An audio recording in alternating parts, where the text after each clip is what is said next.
यशोमती मैया के नंद लाला।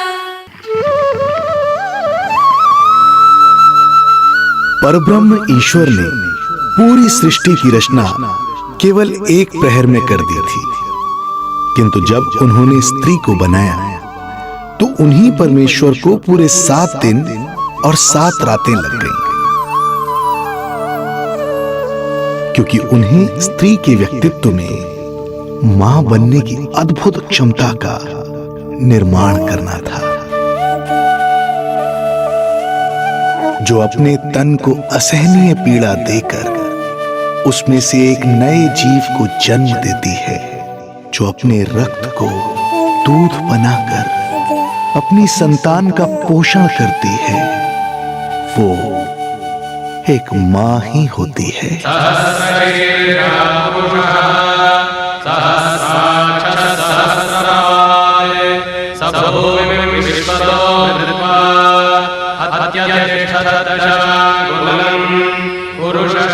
स्वयं भगवान श्री विष्णु भी मां की इस ममता से दूर ना रह पाए, विवश हो गए धरती पर अवतार लेने के लिए।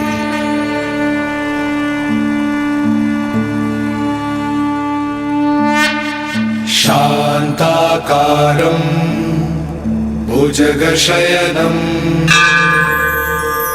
पद्मनाभं सुरेशं विश्वाधारं गगनसदृशं मेघवर्णं शुभांगं लक्ष्मीकान्तं कमलनयनं योगी वीरध्यानगम्यं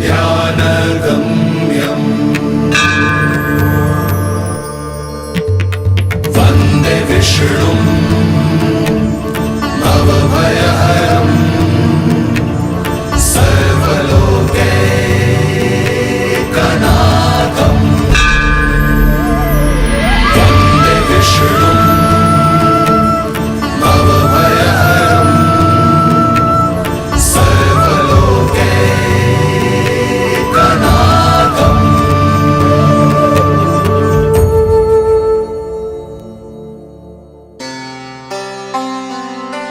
प्रणाम प्रभु। प्रणाम प्रणाम माता।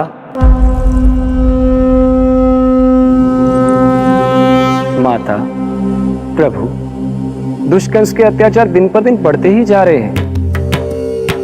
पृथ्वी की शांति नष्ट हो रही है प्रभु, और मैं देवराज इंद्र होकर भी कुछ नहीं कर पा रहा हूं। आपके प्रताप से मैं भूमि अनंत काल से समस्त विश्व का भार उठा रही हूँ, किंतु प्रभु अब दुष्टता इतनी बढ़ चुकी है कि मैं सहन नहीं कर पा रही हूँ। अब दया कीजिए प्रभु, इससे पहले कि मैं बुराई के इस असीम भार के नीचे दबकर ब्रह्मांड की अतल गहराइयों में खो जाऊं, मेरी सहायता कीजिए प्रभु। आंखें खोलिए प्रभु, आंखें खोलिए।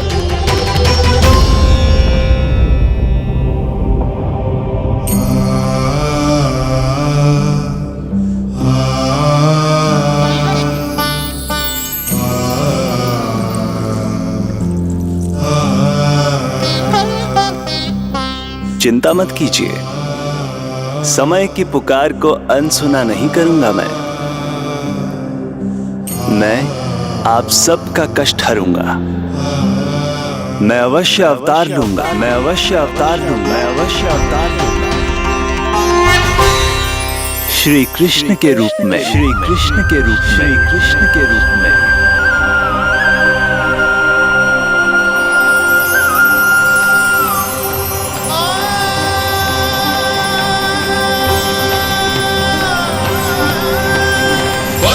वसुदेवसुतं देवं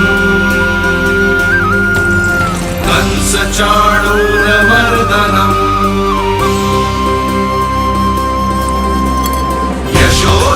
यशोदपरमानन्दम् कृष्णं वन्दे जगद्गुरुम्।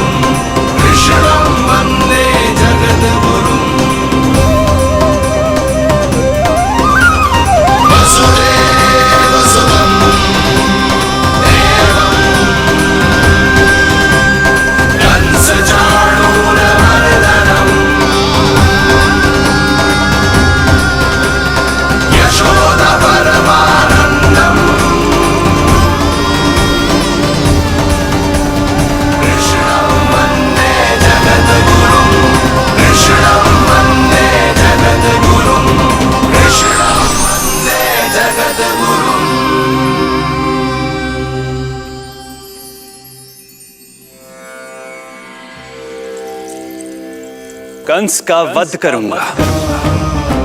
ऐसी परिस्थितियां उत्पन्न करूंगा जिनके कारण इस काल का सबसे बड़ा युद्ध होगा। कुरुक्षेत्र के मैदान में मैं सभी अत्याचारियों को एक साथ समाप्त करूंगा। और इस प्रकार मैं भूमि देवी का भार अवश्य हल्का करूंगा। मैं धन्य हुई प्रभु। हम धन्य हुए प्रभु। किंतु ये सब मेरे अगले अवतार के प्रमुख कारण नहीं है। तो फिर प्रभु? मेरे अगले अवतार का सर्वप्रथम और सर्व प्रमुख कारण है मां के अलौकिक प्रेम का अनुभव करना। मैं मां की ममता के सभी रूपों का आनंद लेना चाहता हूं। उसके हाथों से भोजन करना, उसके अंग से लिपट जाना, लोरियां सुनना, संसार के सभी संकटों से सुरक्षित उसकी गोद में सोना, उसे मां मां कहकर पुकारना, सांसारिक विषयों के बारे में उससे जानना,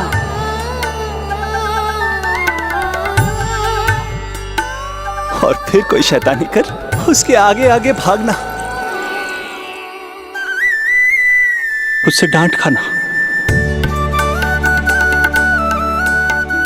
और फिर उसे मनाने के लिए क्षमा मांगना।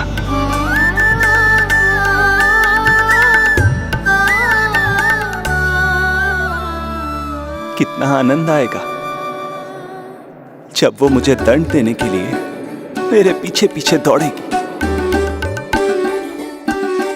और मैं उस डर से सभी दिशाओं में भागता फिरूंगा। और फिर जब वो थककर हाँफते हाँफते रुक जाएगी तो मैं स्वयं उसके पास जाऊंगा, उसकी ममता भरी गोद में समा जाऊंगा।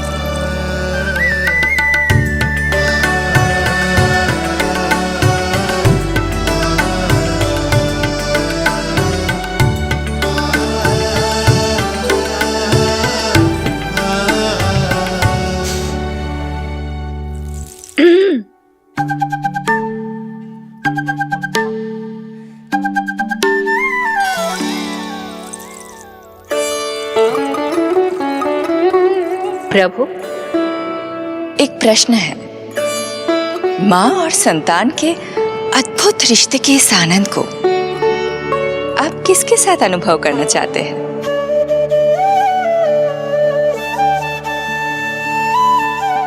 प्रभु, कौन है वो सौभाग्यशाली महिला जिन्हें आपने अपनी माँ के रूप में चुना है? वो महिला है यशोदा। यशोदा।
यशोदा आ जाएगो।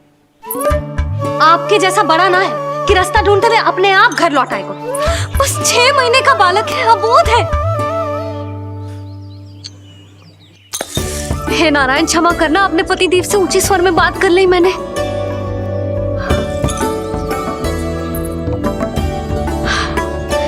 किसी को भी बुद्धि ना है पूरे गोकुल में के नंद जी का बालक खो गयो है, सुबह सुबह घर से भाग गयो है। किसी को ना पड़ी है कि उसे ढूंढे लेकर आए। यही सम्मान देते हैं वे गोकुल के राजा को। हे भगवान, ना जाने मेरा बच्चा कहाँ होगो, कैसा होगो। कितना समय हो गया है, अब तक तो भूख भी लगी आई होगी उसे। आप क्यों रुक गए? आप खाओ। हाँ हाँ, आप खाओ, आनंद से खाओ। आपको तो कुछ चिंता ही ना है। माँ ही तड़पती है अपनी संतान के लिए।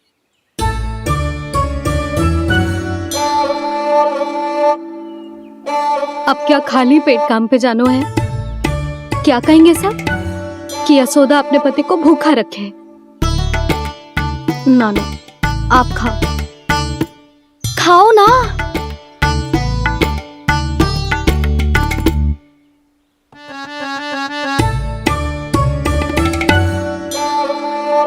गुड़ के लड्डू कितने पसंद है उसे, कब से बना के रखे हैं।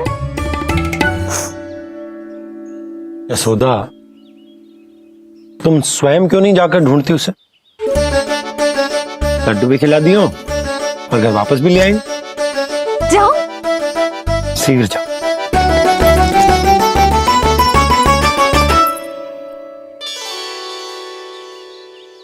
किंतु आप तो खाना खा रहे हो ना पति थे।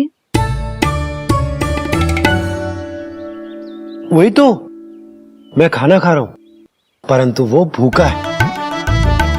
तुम जाओ। वो तो भूखा है।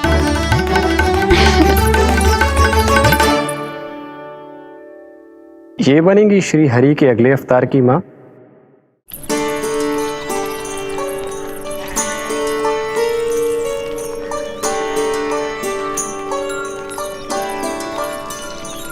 मेरे बच्चे को देखो है ना।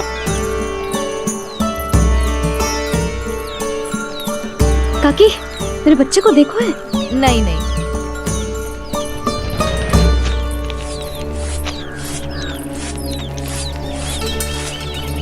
सुमति, मेरे बच्चे को देखो है क्या कहीं? नहीं तो। ना देखो। जानकी, प्रभावती, मेरे बच्चे को देखो है कहीं?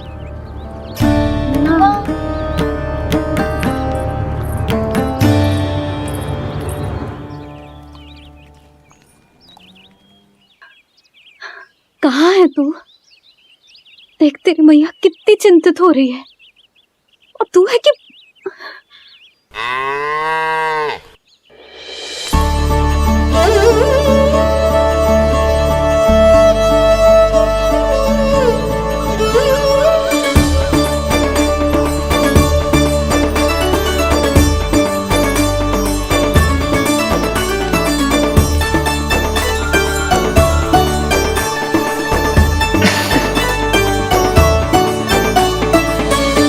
हाँ, अभी तक मैया यशोदा का लाडला यही है, 6 माह का बछड़ा। इसी पर ये अपनी सारी ममता न्योछावर करती हैं। तो फिर भाग गो। प्रतिदिन का काम होगा है तेरा। मैंने कही थी ना, मेरे बिना, अपनी मैया के बिना कहीं ना जानो है। ये संसार कितना भयानक है, कुछ मालूम है तुझे? दुष्ट भरे पड़े चारों ओर। वाह, दुनिया की अनोखी मैया और उसका अनोखा बालक, जो कि बालक है ही ना, गाय का बछड़ा है।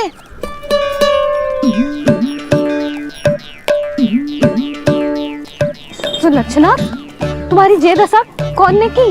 और कौन ने? जे तुम्हारे सपूत ने कूद फाद के मेरे पूरे बगीचे का सत्यानाश कर दो है। मेरा रामू ऐसा कर ही ना सकता। जे क्यों आएगा तुम्हारे बगीचे में? रंग बिरंगे फूलों के लिए। फूलों के लिए? हाँ, जीप लपलपाती है इसकी मेरे फूलों के लिए। सुबह सुबह भाग के आ जाता हो इन्हें खाने के लिए। फूल खाने? सुलक्षणा, तुम्हें कछु वहम हुआ है। जे मेरा रामू है, जे फूल वूल क्यों खाएगो भला?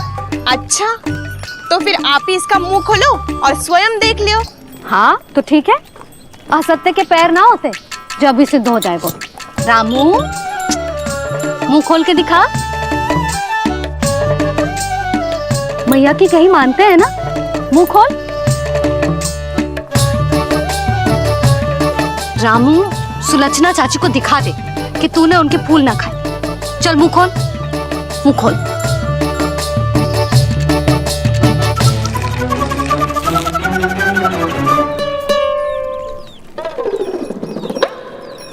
हाँ हाँ देख लो, इसने कुछ ना खाया है।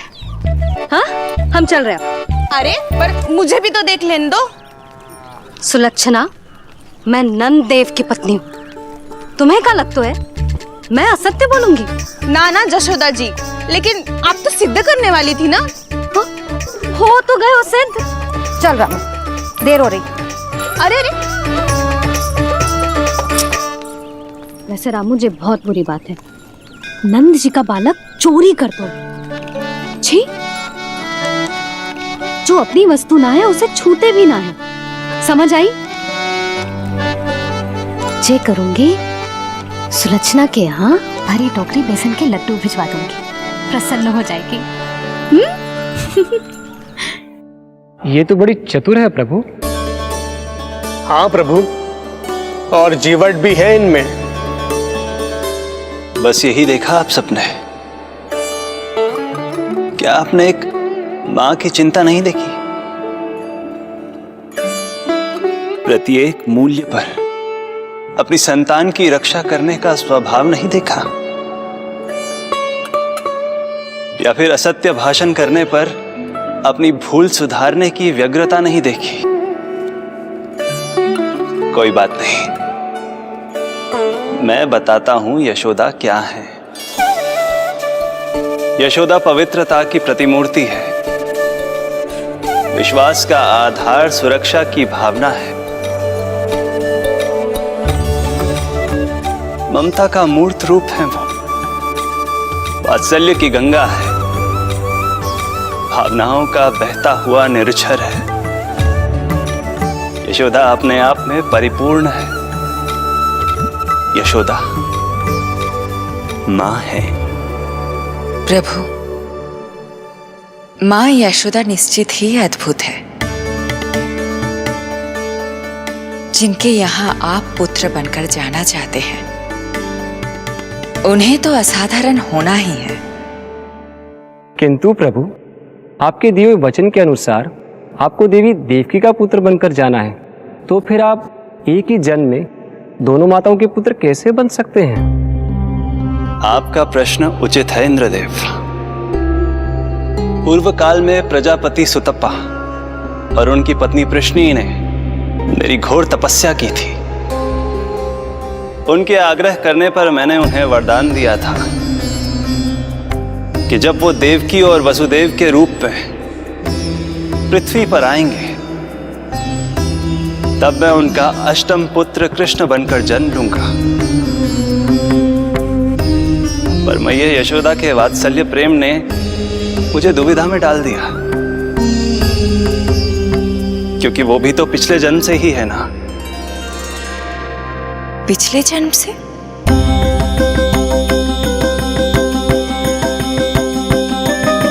पिछले जन्म में मैया यशोदा 8 वसुओं में से एक श्री द्रोण की पत्नी धरा थी।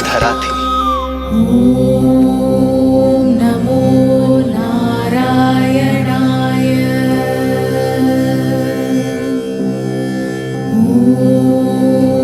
नमो नारायणाय। दोनों सहस्त्रों वर्षों तक निरंतर मुझे पुत्र रूप में पाने की मनोकामना के साथ घोर तपस्या करते रहे। अपने तप में वो दोनों इतने लीन थे कि प्रकृति की कोई भी शक्ति उनका ध्यान भंग नहीं कर पाई। किंतु फिर एक दिन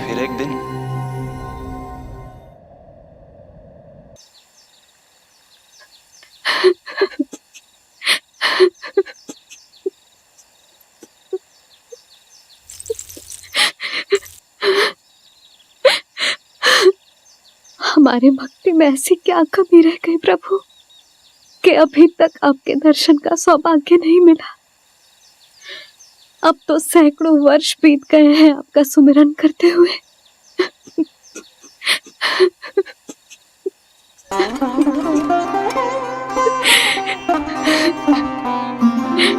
साचा सुमिरन सबसे हरि का, साचा है हरि नाम।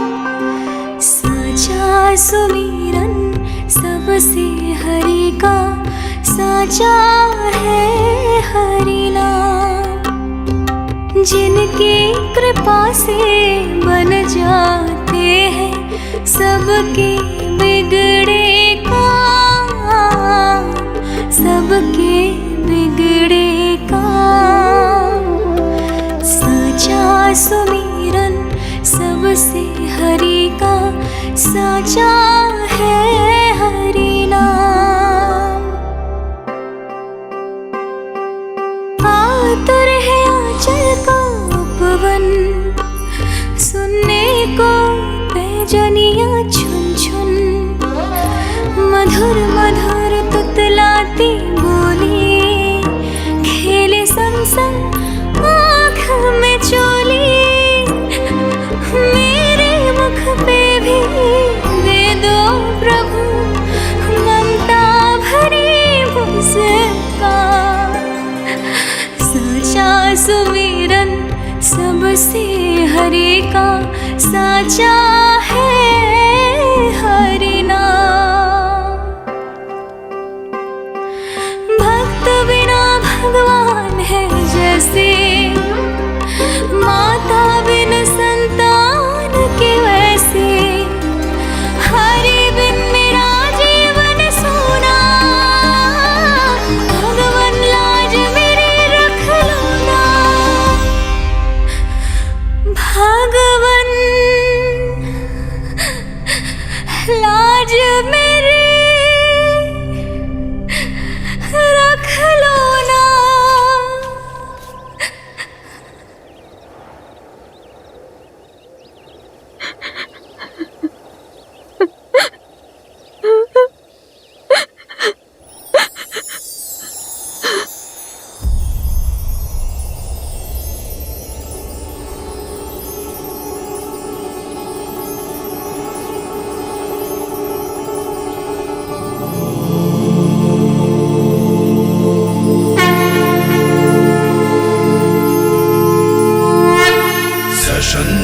चक्रम सकिरीट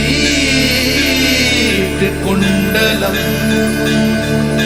सपीत वस्त्रम सरसीरुहे क्षणम सहार वक्षस्थलशोभिकास्तुभम नमामि विष्णु शिरसा चतुर्भुजम्।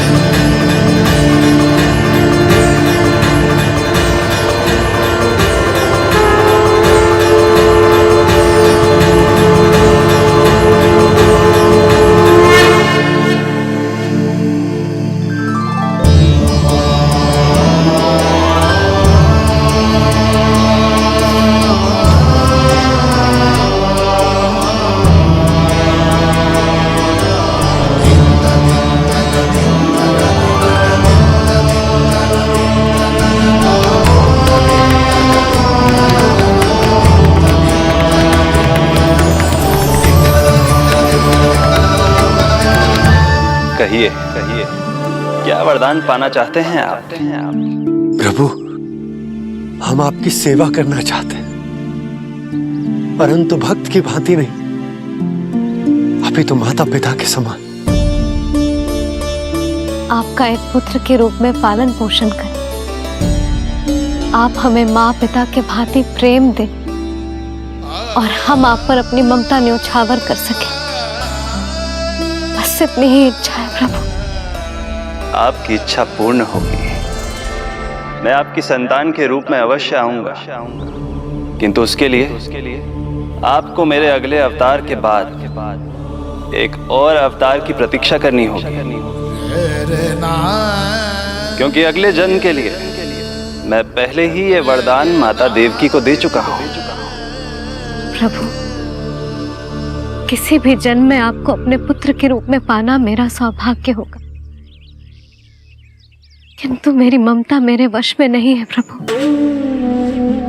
आप साक्षात मेरे सामने खड़े हैं, किंतु मेरे नेत्र आपके इस दिव्य चतुर्भुज रूप को नहीं देख पा रहे। इन्हें तो आप अभी से बाल रूप में दिखाई दे रहे हैं। मेरे भीतर उमड़ती ममता की ज्वार का अनुभव कीजिए प्रभु। केवल कल्पना मात्र से मेरा वक्षस्थल दूध से भराया है। ये गोद तरसने लगी है, मन अभी से लोरिया गाने लगा है। मेरे इस अनुरोध को स्वीकार कीजिए प्रभु, कृपा करें। इस मां से और प्रतीक्षा ना करवाए प्रभु, और प्रतीक्षा ना करवाए। उस पल माता धरा की ममता भरी भक्ति और प्रेम भाव को देखकर मेरे मुख से भी वो शब्द निकल ही पड़ा जिसे एक बच्चा पहली बार बोलना सीखता है, माँ।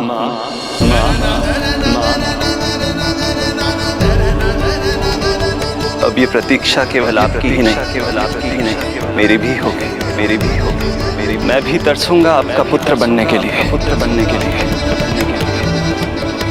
इस समय मैं विवश हूँ, किंतु मैं आपको वचन देता हूँ, मैं आपकी संतान बनकर अवश्य आऊंगा, प्रभु,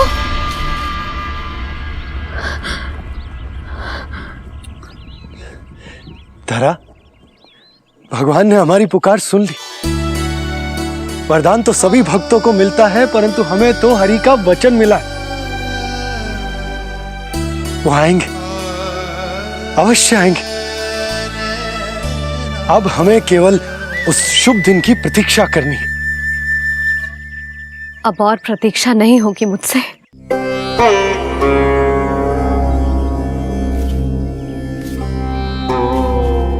हमने सहस्त्रों वर्षों तक तपस्या की, ये समझ लो कि वो तपस्या अभी शेष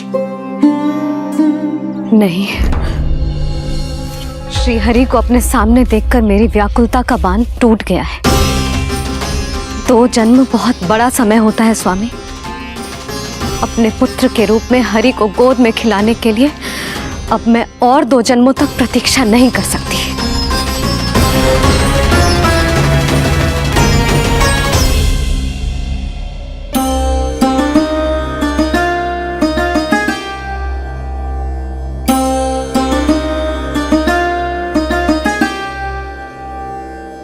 व्यर्थ हरि बिन जग ये सारा, व्यर्थ हरि बिन जीवन धारा।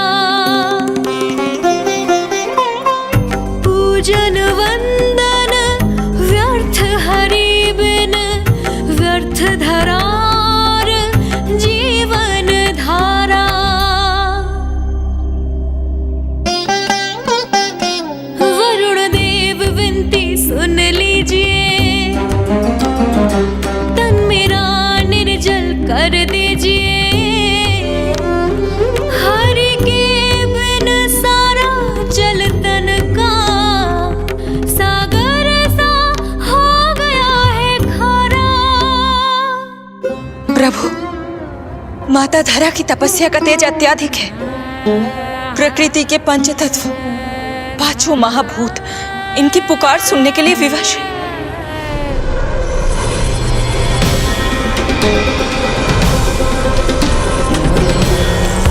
धरा, प्रिय, ये क्या कर रही हो? रुक जाओ। जठराग्नि सब दूर ये कर दो, अग्नि देव मेरे ताप को हर लो। माता जो वंचित ममता से, जग में नहीं उसको कुछ प्यारा। पूजन वंदन व्यर्थ हरि बिन व्यर्थ धरार जीवन धारा। प्रभु, यदि अग्निदेव अपना अग्नि तत्व वापस ले लेंगे तो इनकी पाचन शक्ति नष्ट हो जाएगी और जीवित रहने के लिए शारीरिक तापमान भी अति आवश्यक होता है। यदि वही विलुप्त हो गया तो धरा, तुम्हें मेरी सौगंध मत करो ये। हे भूमाता आकृति दाता, मिथ्या है ये माटी का ढांचा। माटी मुक्त करो इस तन से, जब ना मिला हरि का सहारा। प्रभु, भू तत्व ही तन को भार देता है, उसके बिना ये तो पूरी तरह से ढह जाएंगी। धरा, धरा, ये क्या हो गया? बस करो अब। प्रभु, कुछ कीजिए। मैं संसार का संचालक हूं देवी। नियमों का पालन करने के लिए मैं भी बाध्य हूं। जो वचन मैं पहले ही माता देवकी को दे चुका हूं, यदि मैं चाहूं तो भी उसे तोड़ नहीं सकता।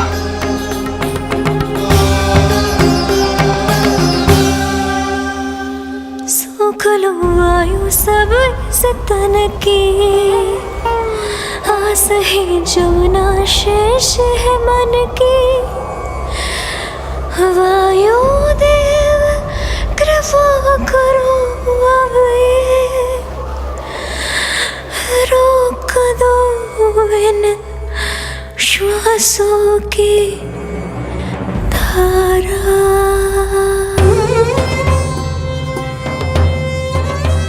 प्रभु, प्राण वायु के बिना प्राणों का बचना संभव नहीं।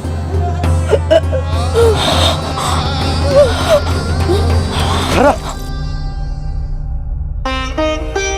धरा, धरा, धरा, बस करो अब। क्या तुम अपनी सुध-बुध खो चुकी हो? तुम्हारे प्राणों में मेरे भी प्राण बसते हैं प्रिय। रुक जाओ। हे आकाश देव, तुमको मेरा अंतिम प्रणाम। अंतरात्मा लीन करो मेरी, लेके श्री हरि का नाम।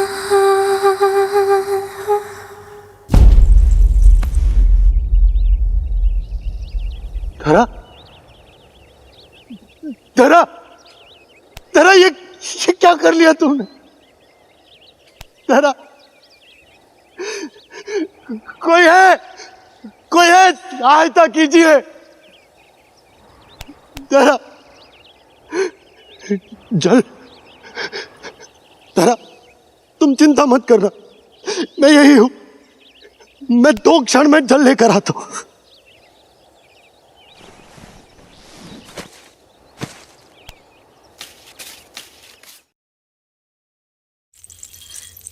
प्रभु, आप नियमों से तो अवश्य बंधे हैं, परंतु आप लीलाओं के स्वामी हैं। कोई तो उपाय निकालिए।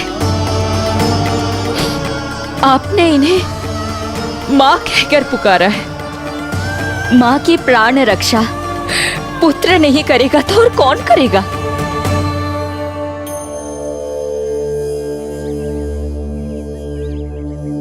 प्रेम ना जिसकी सीमा कोई, ना कोई आया माँ की ममता के आगे विवश हुए भगवान,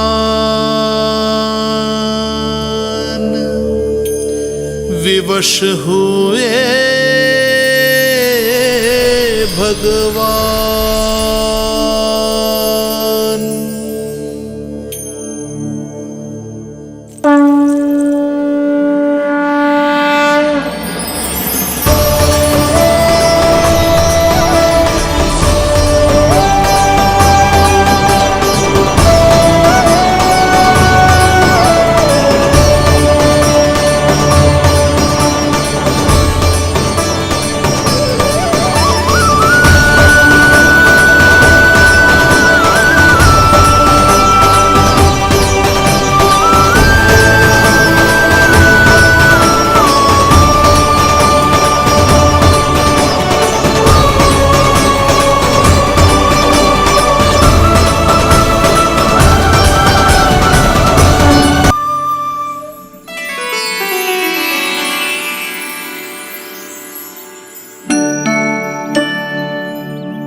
प्रभु नहीं, पुत्र कहो मां।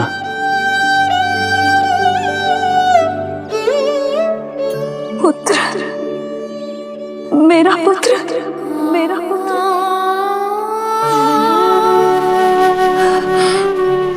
आज जैसे आपने मुझे अपनी गोद में लिटा रखा है,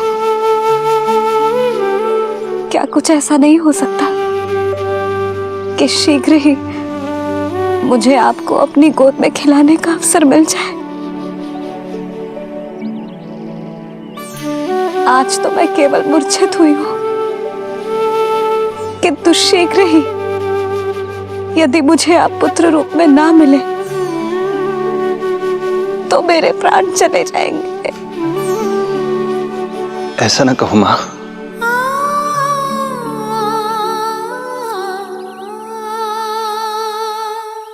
माता देवकी को मैं पहले ही वचन दे चुका हूं, इसलिए विधि के विधान के अनुसार मुझे उन्हीं का पुत्र बनकर जन्म लेना होगा।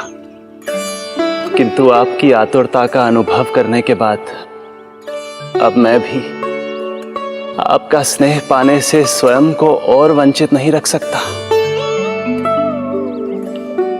आपने वरदान मांगा था कि आप पुत्र की भांति मेरा पालन पोषण करना चाहती हैं, इसलिए यदि आप उचित समझे तो आप अगले जन्म में ही अपनी इच्छा पूर्ण कर सकती हैं।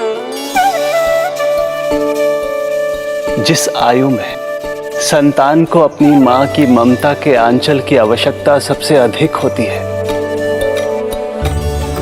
उस आयु में अर्थात अपने जन्म के प्रथम दिन से 10 वर्षों तक मैं आपके साथ रहूंगा। किंतु फिर मुझे अपनी जन्म देने वाली मां माता देवकी के पास लौटना होगा। ऐसा करने से मैं उन्हें दिया वचन भी निभा पाऊंगा और आपकी ममता का सौभाग्य भी प्राप्त कर पाऊंगा। यदि आपको स्वीकार हो तो। स्वीकार है प्रभु, सहर्ष स्वीकार है। एक माँ और पुत्र का नाता केवल उसके कोख से जन्म लेने से ही नहीं बनता, ये नाता तो ममता से बनता है, और मैं अपनी ममता आप पर न्यौछावर करने के लिए आतुर हूं। यशोमती मैया के नंद लाला, यशोमती मैया के नंद लाला, यशोमती मैया के नंद लाला, यशोमती मैया के नंद लाला। तो इस प्रकार परमपिता परमेश्वर श्री हरि विष्णु एक ही जन्म में दो दो माताओं का पुत्र बनने के लिए उत्साहित भी थे और भावुक भी। किंतु जगत माता श्री लक्ष्मी और अन्य सभी देवगण ये जानना चाहते थे कि श्री हरि ये अभूतपूर्व कार्य कैसे करेंगे। भगवान बोले, ये सब संभव होगा उसके कारण जो मेरे अगले जन्म की कथा का मुख्य पात्र है, कंस।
जब जीवन पर संकट हो तो अभिमान अर्थहीन होता है, जब प्राणों पर बनाए तो सम्मान स्वाभिमान सब निरर्थक होता है।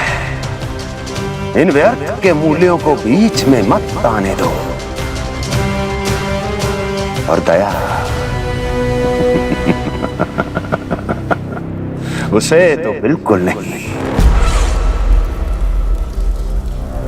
मार डालो साधु संत ऋषि मुनि स्त्री वृद्ध, चाहे वो नवजात शिशु ही क्यों ना हो।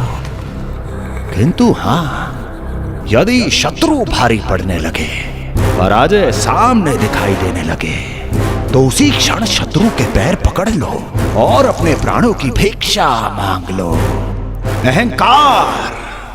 अहंकार को आड़े मत आने दो।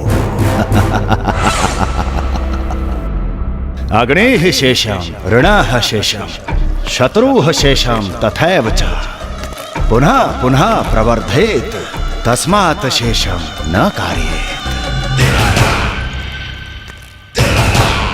अर्थात अग्नि की एक भी चिंगारी, ऋण की एक भी मुद्रा और शत्रु की एक भी संतान यदि शेष रह जाए तो शीघ्र ही विकराल रूप धारण कर सकती है। इन सब का समूल नाश ही एकमात्र उपाय है अपनी सुरक्षा का। इसलिए कहता हूं, साम दाम दंड भेद कोई भी युक्ति क्यों ना लगानी पड़े, शत्रु के प्राणों का हरण ही परम उद्देश्य होना चाहिए। छोड़ो मत, फिर चाहे वो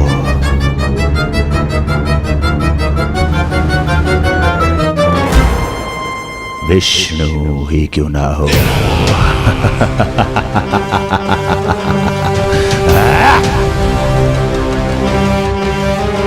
यही थी कंस की दिनचर्या। वो प्रतिदिन स्वयं को स्मरण कराता था कि स्वार्थ के लिए किसी भी सीमा को तोड़ने में कुछ अनुचित नहीं है। तभी तो राजगद्दी प्राप्त करने के लिए उसने अपने पिता महाराज उग्रसेन को भी नहीं छोड़ा था। पिताजी,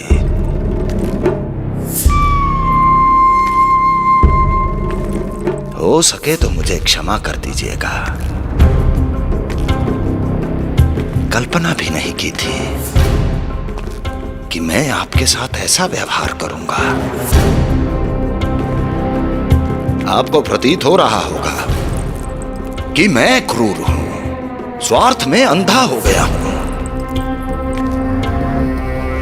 किंतु मैं विवश हूं।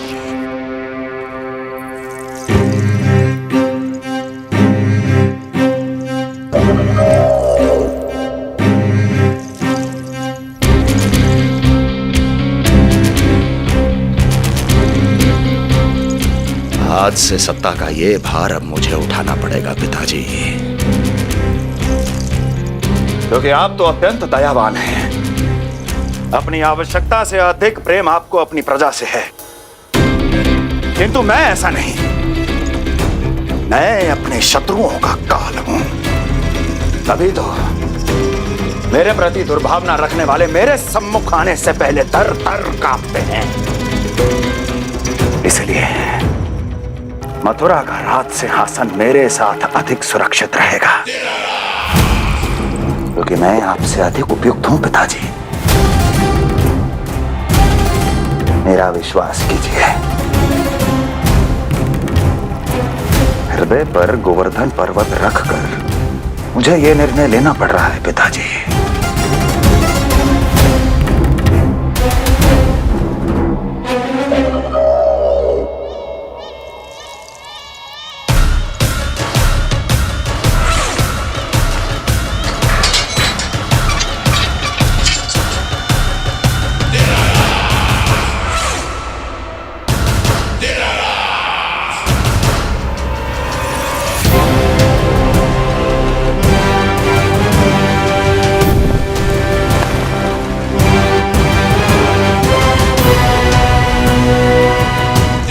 चाबी यमुना में फेंक देना। कोई कितना भी क्रूर, कठोर राक्षस ही क्यों ना हो, किसी न किसी के लिए उसके हृदय में भी प्रेम उपजता ही है। कंस भी इस नियम का अपवाद नहीं था। इस संसार में एक जीवात्मा ऐसी भी थी जिसे वो स्वयं से भी अधिक स्नेह करता था, और वो थी उसकी लाडली बहन देवकी।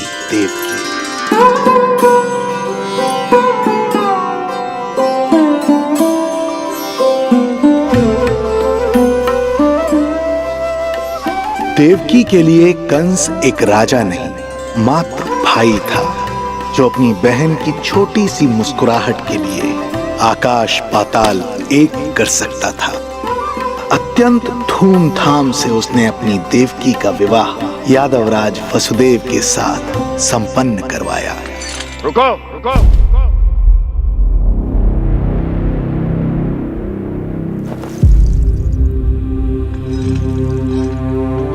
ये आप क्या कर रहे हैं? आप मथुरा नरेश हैं? नहीं कुंवर जी, आज मैं मात्र वो भाई हूं जो अपनी प्रिय बहन के साथ बस कुछ क्षण और व्यतीत करना चाहता है। कंस के हृदय में देवकी के लिए उमड़ता प्रेम का सागर तब अचानक सूख गया जब उसने ये आकाशवाणी सुनी। महापापी अत्याचारी कंस,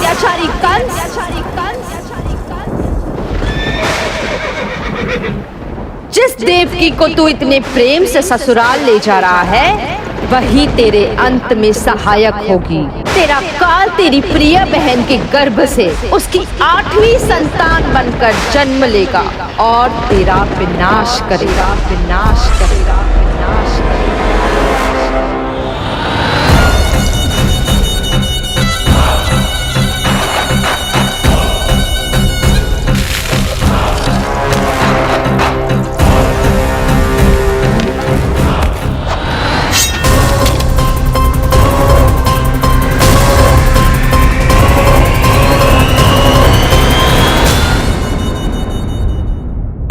कौन है आप? मुझे आपसे भय लग रहा है। आप मेरे भैया नहीं हो सकते। सही कहा तूने।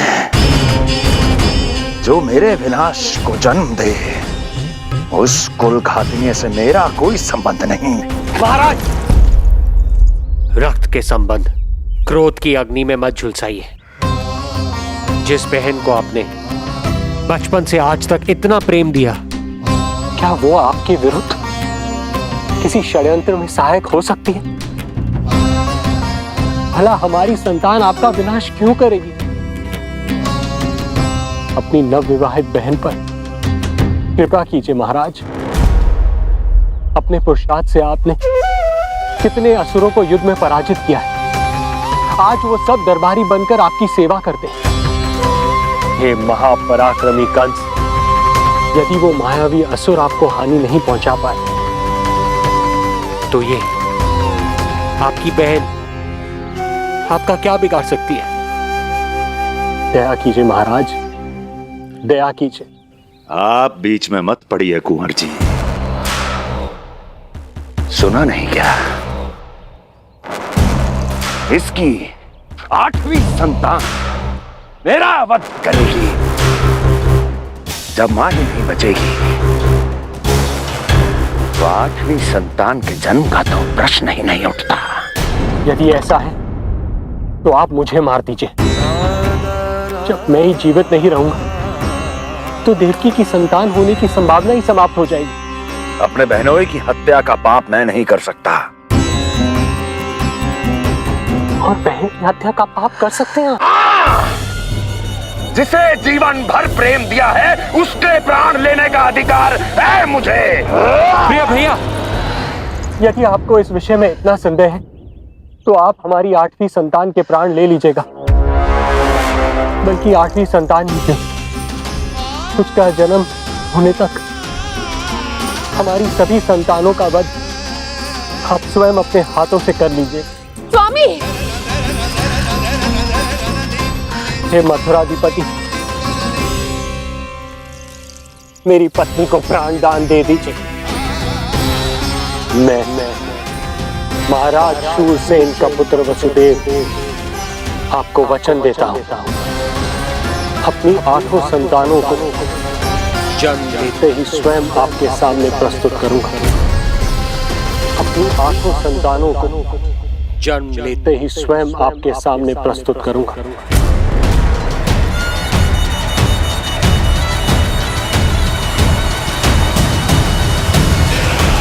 बधाई हो कुंवर जी। अपनी पत्नी के प्राण बचाने में आप सफल हुए, किंतु आपकी संतानें इतनी भाग्यशाली नहीं होंगी। वचन स्मरण रहे।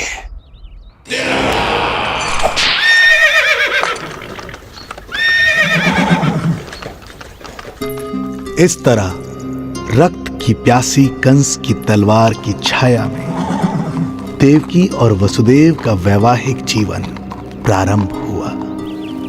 जब कंस की निर्ममता और वसुदेव के वचन का ये दुखद समाचार गोकुल पहुंचा तो हे नारायण, अर्थात राजा वसुदेव यदि कंस के सामने गिड़गिड़ाते नहीं तो रानी देवकी के प्राण चले जाते। हाँ नंदराज, और अब वो दोनों कंस के महल में हैं, किंतु वो महल भी उनके लिए किसी बंदी गृह से कम नहीं है।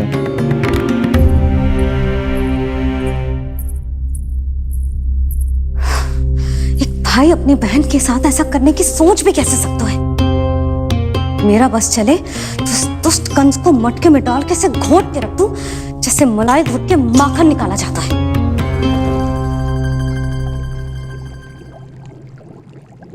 ना, माखन ना, जे कंस तो कीड़ा है। इसे तो पटक पटक के ऐसे मारना चाहिए जैसे कीड़ा निकालने के लिए धान के गट्ठर को पटका जाता है।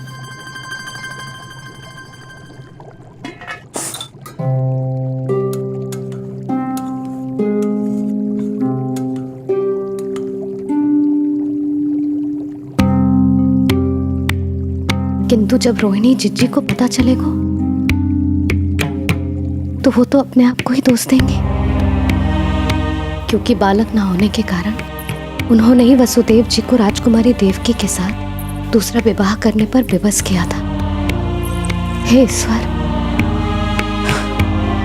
जिस सुख के लिए रोहिणी जिज्जी ने पत्नी जीवन का सबसे बड़ा त्याग किया था, जब उन्हें पता चलेगा कि वही सुख उस क्रूर कंस ने छीन के मटिया मेट कर दिया है, तो कितना कष्ट पहुंचेगा।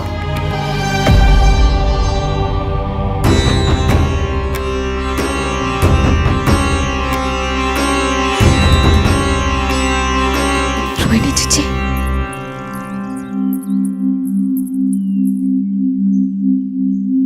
गोप नरेश, कृपया मुझे अपने भैया के पास ले चलिए। संकट के समय मुझे उनके साथ होना चाहिए। किंतु भाभी, पता चलो है वसुदेव भैया और देवकी भाभी कंस के महल में कड़े पहरे में रखे गए। पति पत्नी एक दूसरे का संबल होते हैं। कंस का पहरा कितना भी कष्टदायक क्यों ना हो, इस समय उन्हें और बहन देवकी को मेरी आवश्यकता है।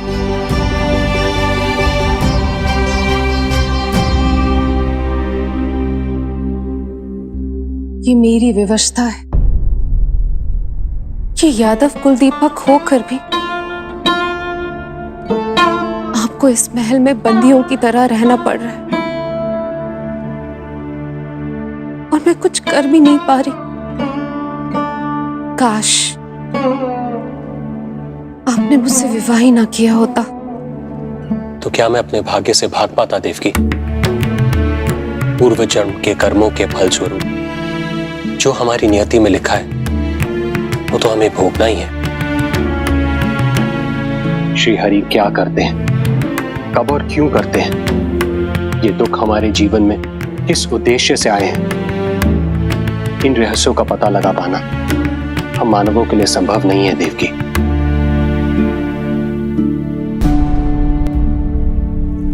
तो फिर चलिए यहां से भाग चलते हैं, कहीं ऐसे स्थान पर जहां भैया की छाया भी हम पर ना पड़ सके।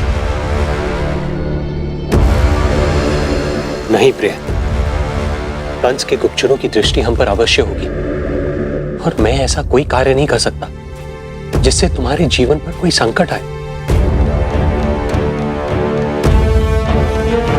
और मैंने उन्हें अपनी सभी संतानों को सौंपने का वचन भी दिया है। अपना वचन मेरे लिए प्राणों से भी अधिक महत्वपूर्ण है देवकी।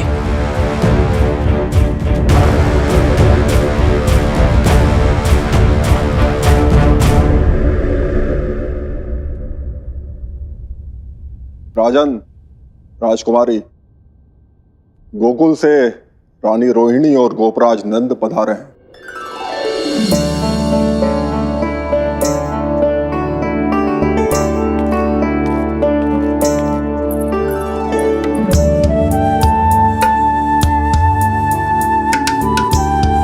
स्वामी,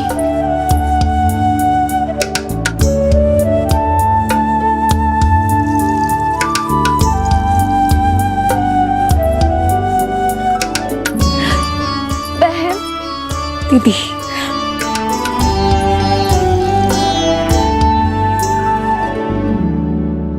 भाई नंद, जो आप हमारे लिए कर रहे हैं उसके लिए धन्यवाद शब्द बहुत छोटा है। मैं अपने भाग्य को स्वीकार कर चुका हूं। यदि यही श्री नारायण की इच्छा है तो यही सही।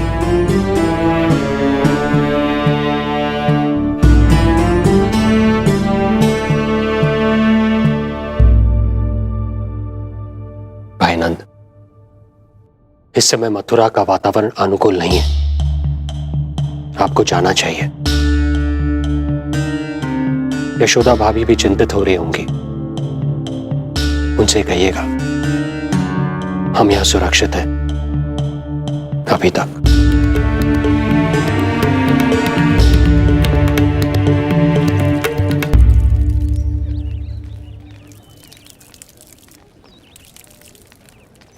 वसुदेव भैया का भाग्य पर भरोसा दिख, वे अपनी संतानों को कंस को अवश्य सौंपेंगे। ईश्वर, इतना कठोर वचन, जब इसे निभाने का कठिन समय आएगा तो कैसा अनुभव करेंगे वे? उनका हृदय तो चकनाचूर हो जाएगा।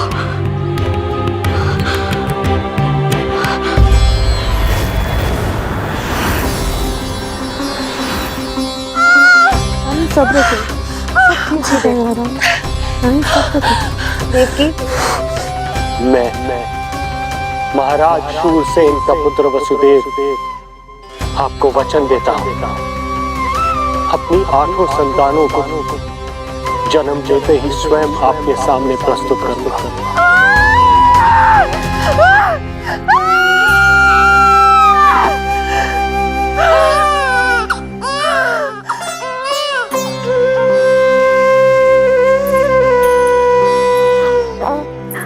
बधाई हो स्वामी, आपको पुत्र रत्न प्राप्त हुआ है।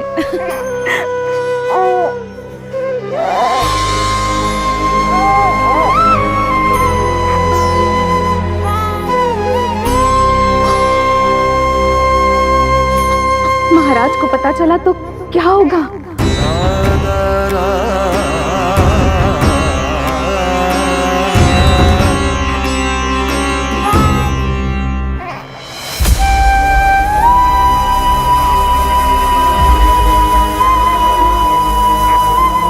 अपने पुत्र को इन हाथों में थामना।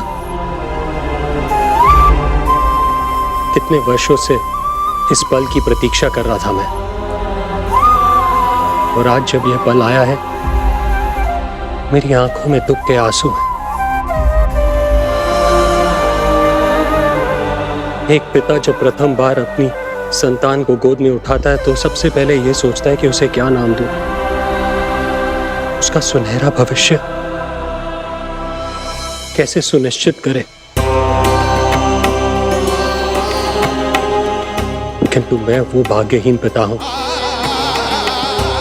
जो अपने पुत्र का भविष्य मृत्यु के अंधकार में डुबोने जा रहा है। मैं इसे नाम देकर क्या करूंगा?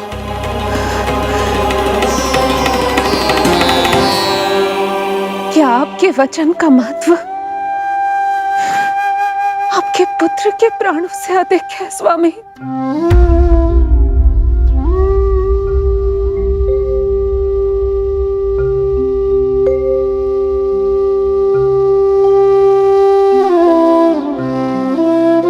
श्री नारायण का दूसरा नाम सत्य होता है देवकी।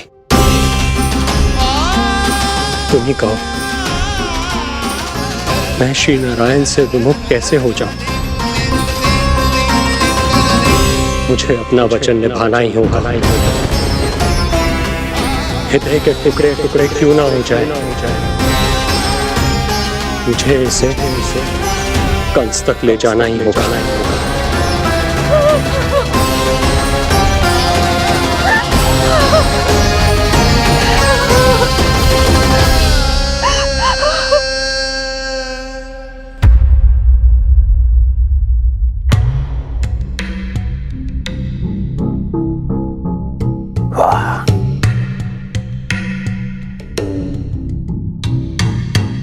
इतना स्वादिष्ट भोजन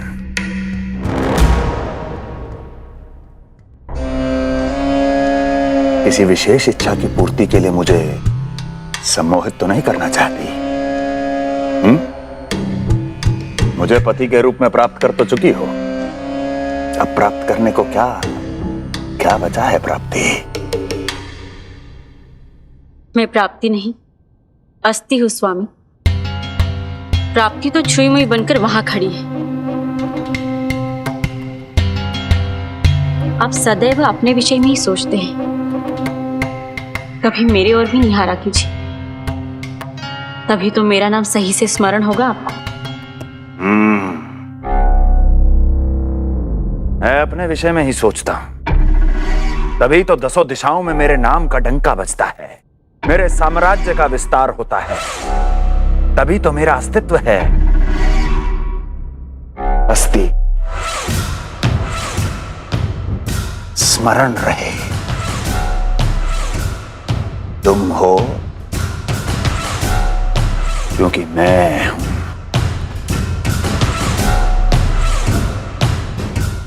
वन में यदि सिंह न हो तो उसके आश्रिति पर गीदड़ भी आक्रमण कर देते हैं।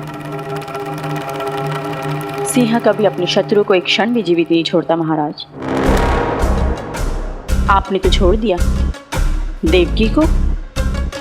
सिंह नहीं, आप वो गाय हैं जो अपनी कसाई से अथाह प्रेम करती है।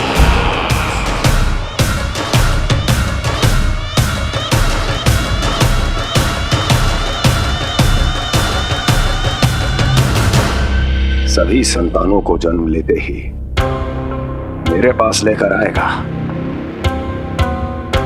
ये वचन दिया है वसुदेव ने मुझे। तो फिर आया क्यों नहीं महाराज? प्रथम शिशु का जन्म तो हो चुका है।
पिछड़े कुल के यादव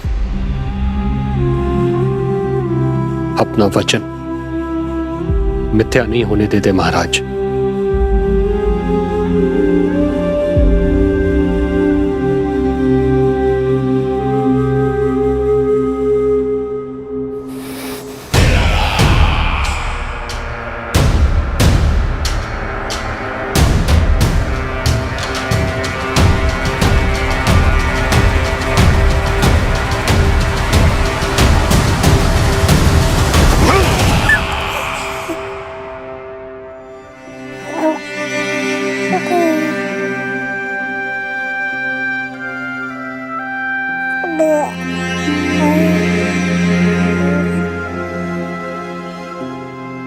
ये देवकी का पुत्र है, मेरी बहन जो मुझे प्रिय हुआ करती थी, उसका प्रथम पुत्र है ये, मेरा प्रथम भांजा।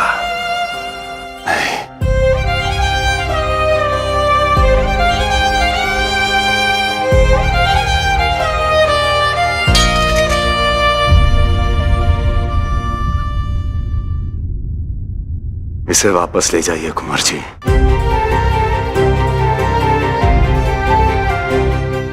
देवकी की प्रथम संतान से मुझे कोई संकट नहीं।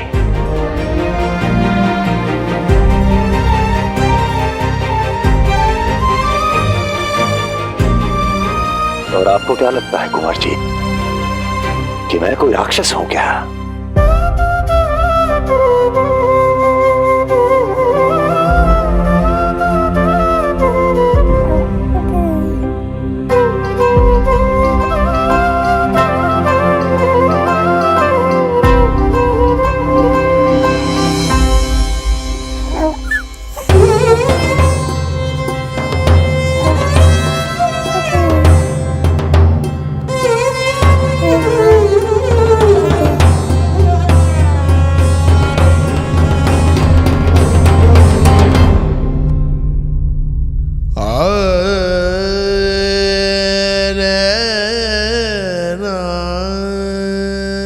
मैं उसे अपनी गोद पे भी नहीं उठा पाई थी दीदी। उसका वो सुकुमार मुख मेरी स्मृति से जा ही नहीं रहा। वो मधुर रुदन अभी तक मेरे कानों में गूंज रहा है। मैं तुम्हारी पीड़ा का अनुमान लगा सकती हूँ देवकी। मैंने उसे जन्म नहीं दिया था, फिर भी मेरे कान अभी तक उसके रुदन की ध्वनि सुन रहे हैं। क्योंकि ये अपनी माओ को पुकार रहा है। तुम्हारे भैया ने हमारे पुत्र को प्राणदान दे दिया देवकी।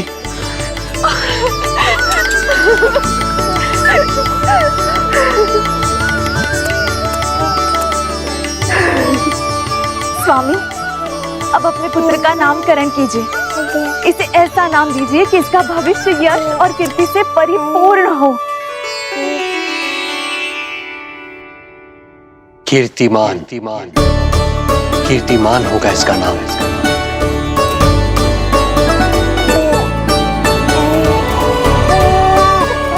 कीर्तिमान।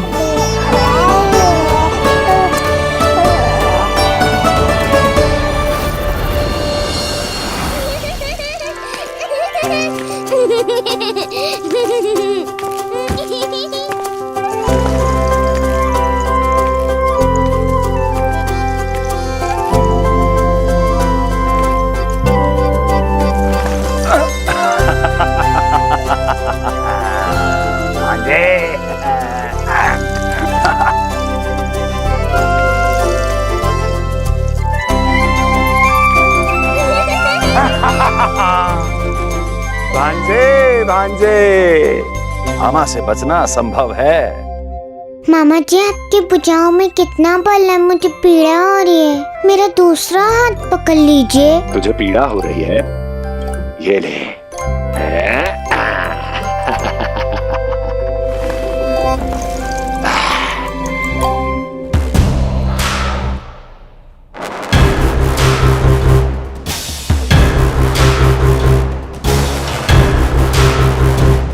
नारायण नारायण।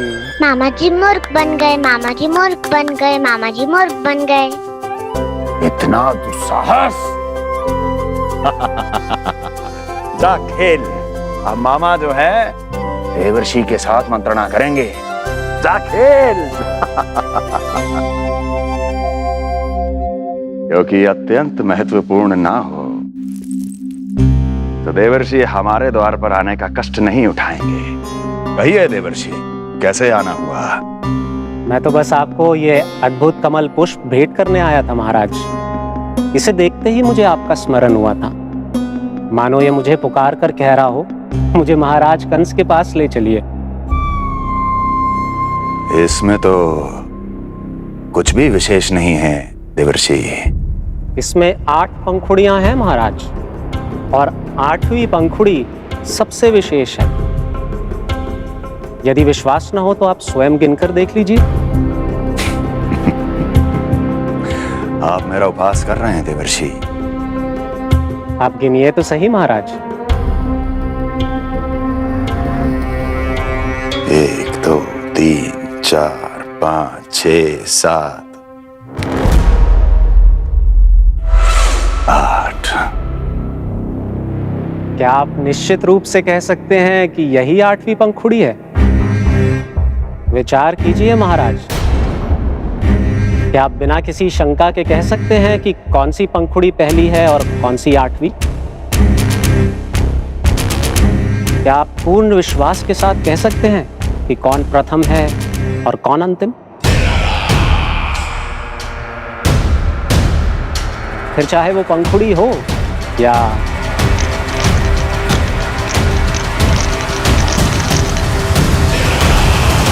सावधान करने के लिए धन्यवाद देवर्षि। कंस के साथ धोखा करने वाले को अति भीषण दंड मिलेगा। भविष्य में ऐसी कल्पना मात्र से ही मेरे शत्रु भय से कांप उठेंगे। मथुरा नरेश, मैं तो मात्र पंखुड़ियों की बात कर रहा था। यदि आपने कुछ और समझ लिया है तो उसका उत्तरदायित्व मेरा नहीं है। नारायण नारायण।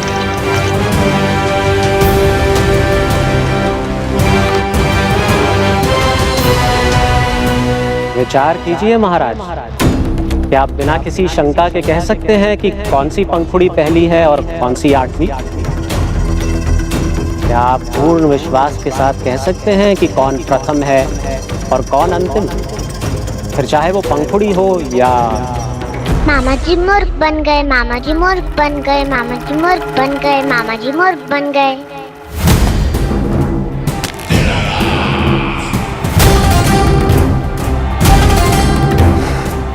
कंस को कोई मूर्ख नहीं बना सकता। कीर्तिमान। जी मामा जी। क्रोध काम लोभ मद मोह मत्सर, क्रोध काम लोभ मद मोह मत्सर, क्रोध काम लोभ। मामा जी मुझे दर्द हो रहा है।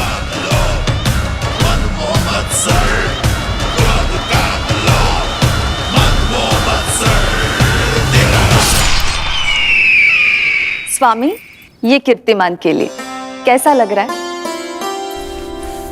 ये लीजिए स्वामी।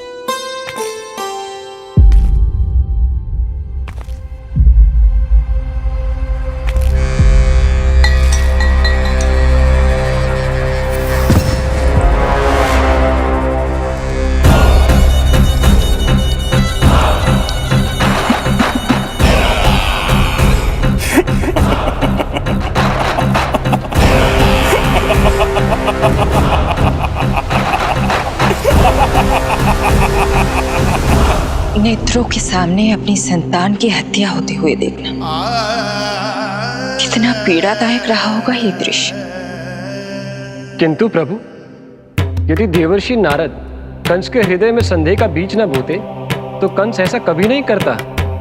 तो फिर उसे उकसाए क्यों देवर्षि ने?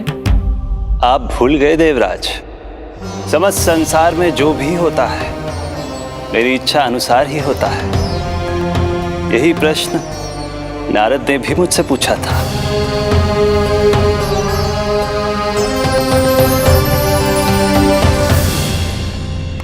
नारायण नारायण।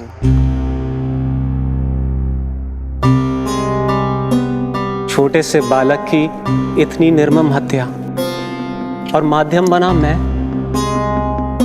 प्रभु, ये कैसी लीला है आपकी? अभी तो देवकी की 5 और संतानों की हत्या होना शेष है नारद। अब से कंस शिशुओं के जन्म लेते ही उनकी हत्या कर देगा। यदि जन्म के तुरंत बाद ही मृत्यु होनी है तो जन्म का लाभ ही क्या है प्रभु? यही विधि का विधान है नारद। कीर्तिमान और शेष 5 बच्चे श्रापग्रस्त हैं। जन्म के कर्मों के अनुसार अल्पायु होना उनकी नियति है। उनकी मृत्यु के बाद ही शेषनाग के अंश के रूप में बलराम और मेरे अंश के रूप में श्री कृष्ण का अवतार संभव होगा। नारायण नारायण।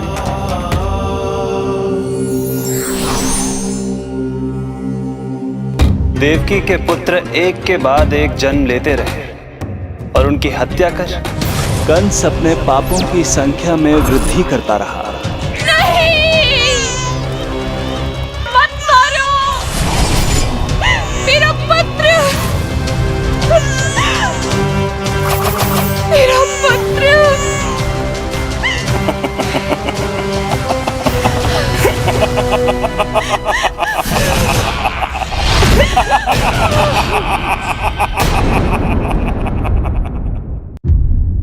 अब उसकी क्रूरता की कथा ऐसे मोड़ पर आ पहुंची जहां से वापसी असंभव है, क्योंकि अभी अभी उसने देवकी के छठे पुत्र का वध कर दिया है। हे प्रभु, कितना दुर्दांत है ये कंस। किंतु एक ही जन्म में एक साथ 2 माताओं का पुत्र बनने में उसने आपकी सहायता कैसे की प्रभु? उसके भय ने उससे ये कार्य सहज ही करवा दिया देवराज। जन्म लेते ही माता देवकी के सभी पुत्रों की हत्या कर उसने मुझे विवश कर दिया है। अब जीवित रहने के लिए मेरे अवतार को माता देवकी की कोख से जन्म लेने के तुरंत बाद मैया यशोदा के पास गोकुल जाना ही होगा। और इस प्रकार कंस के कारण एक ही जन्म में दो माताओं का पुत्र बनने का आपका वचन सत्य सिद्ध होगा। आपकी लीला अपरंपार है प्रभु। आप सब अब निश्चिंत होकर जाइए। मेरे अवतार के जन्म होने की घड़ी अब निकट ही है। हम धन्य हुए प्रभु। हम धन्य हुए प्रभु।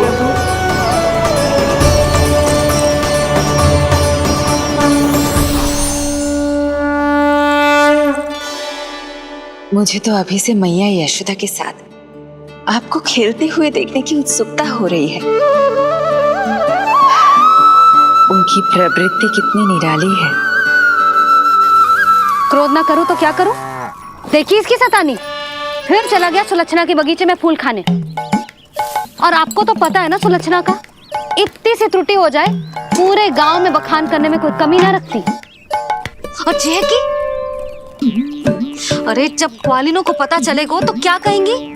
यही ना कि जसोदा अपने बच्चे को खाना ना देती, भूखा रखे है।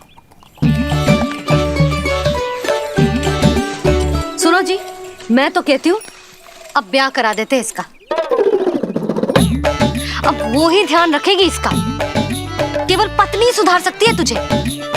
तुम इसके बारे में बात कर रही हो कि मेरे बारे में? नहीं, वैसे सारे गोकुल वाले यही कहते हैं कि हमारे घर पर तुम्हारा ही राज चलता है। हे नारायण, ये परिहास की बात है क्या? मैं इतना दबा के रखती हूँ क्या आपको? यशोदा, हास की बात थी। रामू के कारण मुंह से निकल गई। तुझसे तो मैं बात ही ना करूंगी। कर अपने मन की।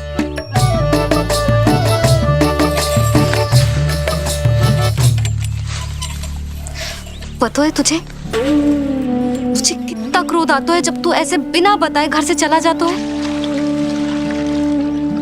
प्रेम है जे मेरा, चिंता है मेरी। तुझे कुछ हो जाए तो अपना लल्ला माना है तुझे।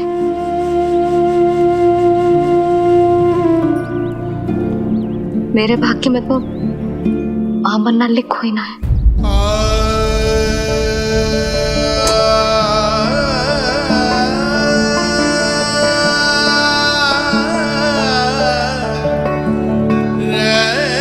यशोदा,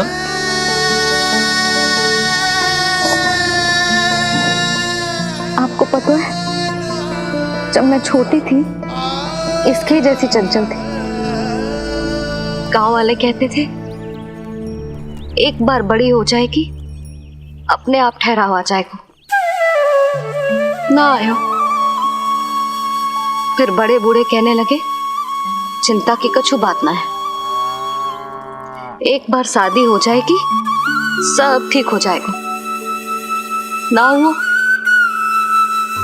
फिर सबन ने कही एक बार बालक हो जाने दो, गोद भर जाएगी अपने आप परिपक्व हो जाएगी। पर गोद तो भरी ना मेरी। बालक तो हुआ ही ना। उस पर जब जे भी भाग जाता है तो मुझे रह रह के यही स्मरण होता है कि कमी मुझ में ही है। मैं ही किसी बात का ध्यान न रख पाती। संभव है यही कारण से नारायण ने बालक न दियो मुझे। यदि देते तो बहुत बुरी मैया बनती मैं। यशोदा, क्या होगा तुम्हें? कहाँ की बात कहाँ लेकर जा रही हो तुम?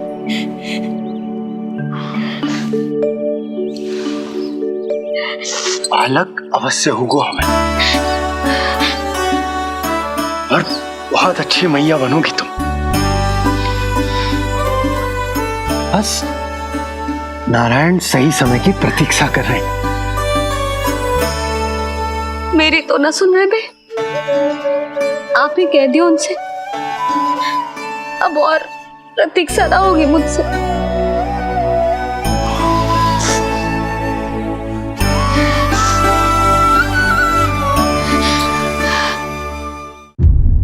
प्रतीक्षा तो अब मुझसे भी नहीं हो रही मैया। तो फिर मैया की इच्छा पूरी कीजिए प्रभु। जिस क्षण की प्रतीक्षा मुझे इतने वर्षों से थी, बस अब वो निकट है। किंतु प्रभु, आपको तो माता देवकी का 8वां पुत्र बनकर जन्म लेना है, तो फिर 7वां पुत्र? धीरज रखिए, धीरज। आपको तो ज्ञात ही है, मेरे यहां देर है, अंधेर नहीं।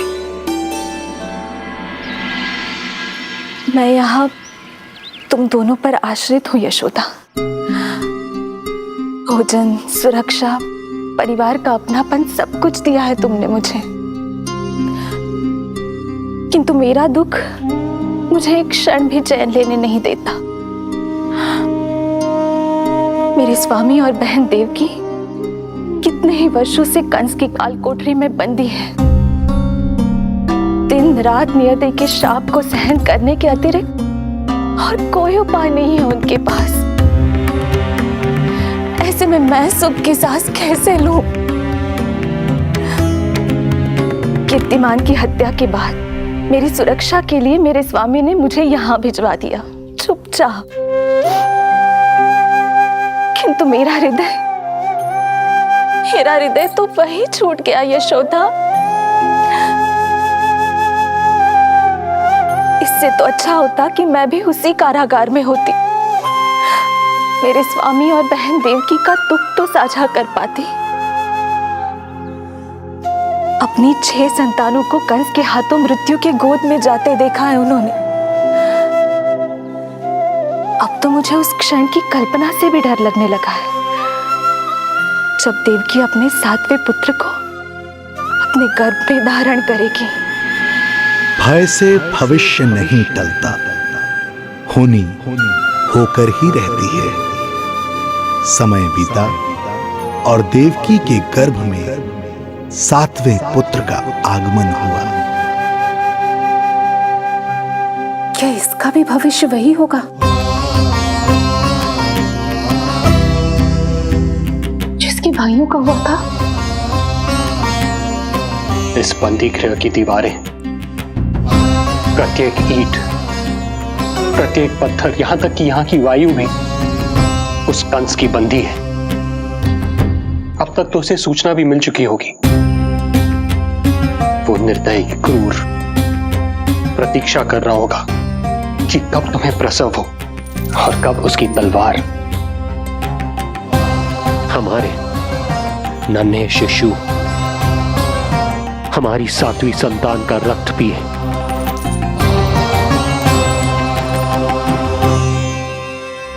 दुर्जन, तुम देवकी की कालकोठरी के बाहर स्वयं उपस्थित रहोगे, प्रत्येक पल 8वां प्रहर। जैसे ही शिशु पहली श्वास ले, तुम मुझे सूचित करोगे। अवश्य महाराज, आज्ञा दें।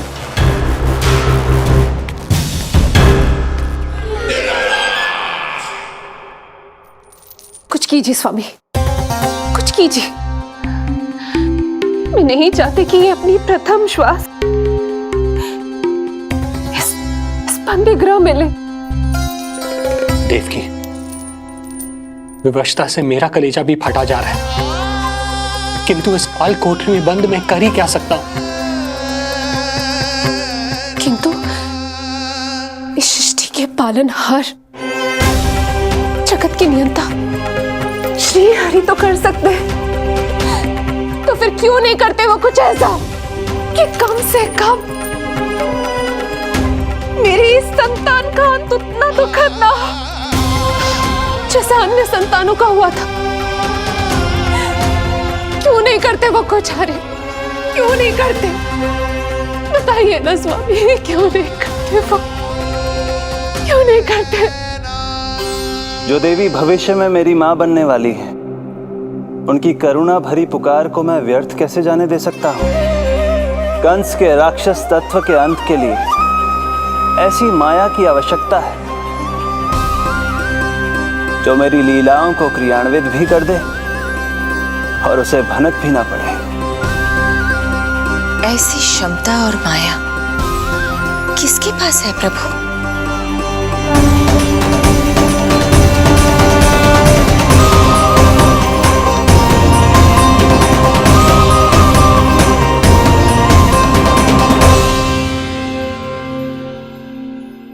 ओम नमो आकर्षिणी ज्वाला मालिनी, ओम नमो भगवती क्लेशनाशिनी।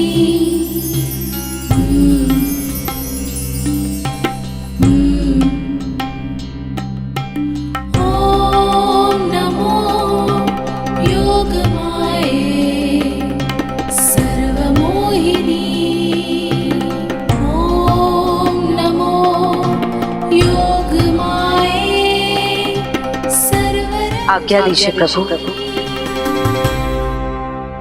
माता देवकी का गर्भपात करके उस संतान को रानी रोहिणी के गर्भ में स्थापित कीजिए देवी।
योग माया ने अपना कार्य पूर्ण किया। सुबह सूर्य की रश्मियां देवी रोहिणी को ऐसा संदेश सुनाएंगी जिसे सुनकर वो प्रसन्नता से झूम उठेंगी।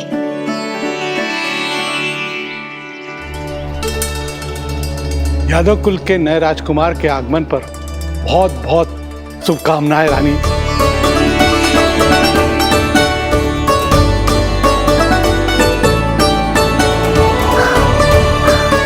यशोदा, मैं माँ बनने वाली हूँ। यशोदा, सुना तुमने? चिच्ची, मैं माँ बनने वाली हूँ। मैं माँ बनने वाली हूँ यशोदा। मैं अरे संभाल के जीजी चित्कार कर रही हो। बधाई हो जीजी, बधाई हो, बहुत बहुत बधाई हो।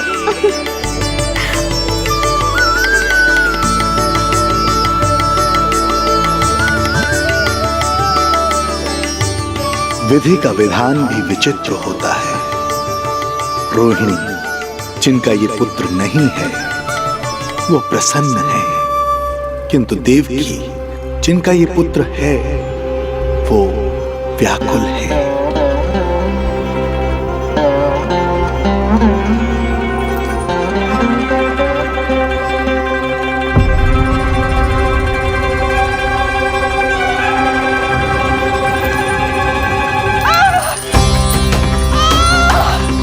क्या हुआ देवकी? तुम ठीक तो हो? स्वामी, स्वामी मेरा पुत्र, स्वामी हमारा पुत्र चला गया। स्वामी हमारा पुत्र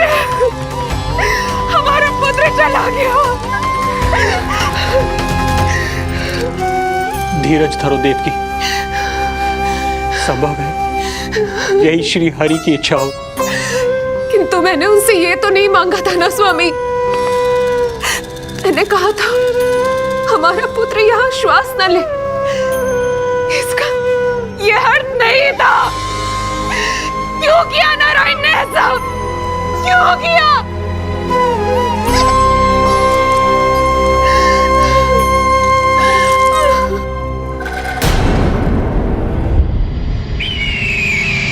तो ये सत्य है महाराज, राजकुमारी देवकी का गर्भपात हो गया है।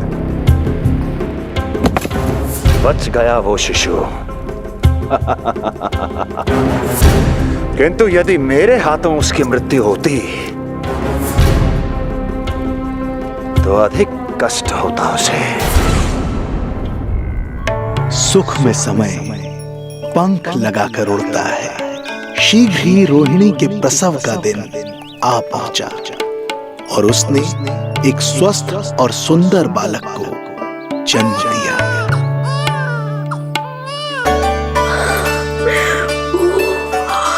लो जिज्जी, संभालो अपने लल्ला को, जी भर के निहार लो इसे।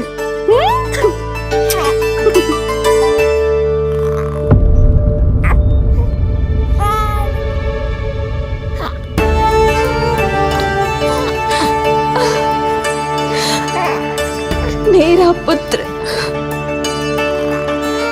राजकुमार।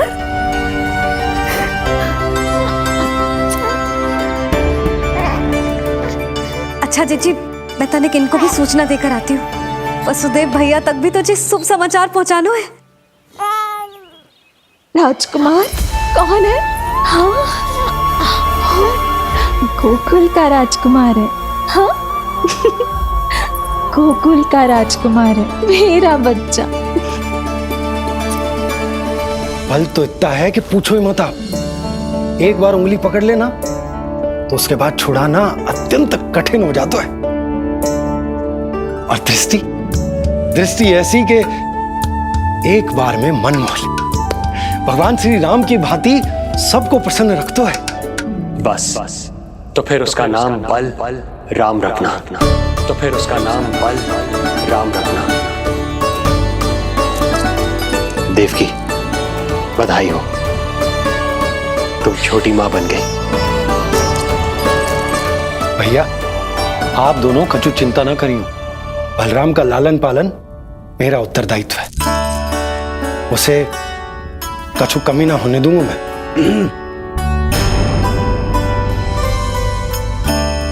मुझे चलना चाहिए। कितने वर्षों बाद तुम्हारे कारण शुभ समाचार मिला है हमें। श्री नारायण हमेशा तुम पर कृपा बनाए रखे।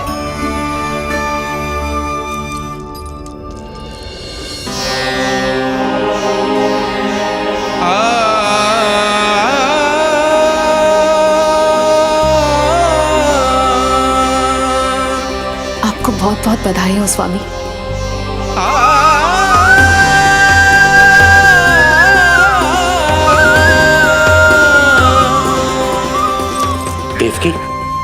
क्या हुआ?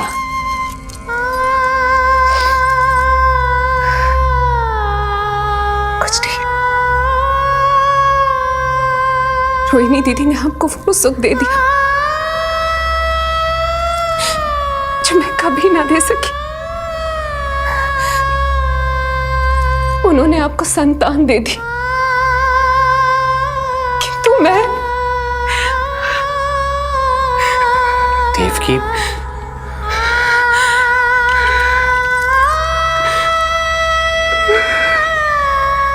इस समय जो व्यथा माता देवकी की है वही पीड़ा माता यशोदा की भी है। माता देवकी की ममता अपनी सभी संतानों को खोने की वेदना से त्रस्त है, तो माता यशोदा की ममता संतान ना होने के संताप में झुलस रही है। सत्य कहा देवी, मुझे आभास हो रहा है मैया यशोदा का हृदय मुझे अपनी गोद में खिलाने के लिए कितना व्याकुल है। सच्ची श्रीहरि, सच्ची मैं प्रसन्न हूं मैं कि आपके आशीर्वाद से रोहिणी जी को इतना प्यारा लल्ला हुआ है। पर मुझसे क्या त्रुटि हुई नारायण? मुझे क्यों न दियो आपने लल्ला? मुझसे क्या त्रुटि हुई नारायण? मुझे क्यों न दियो आपने लल्ला?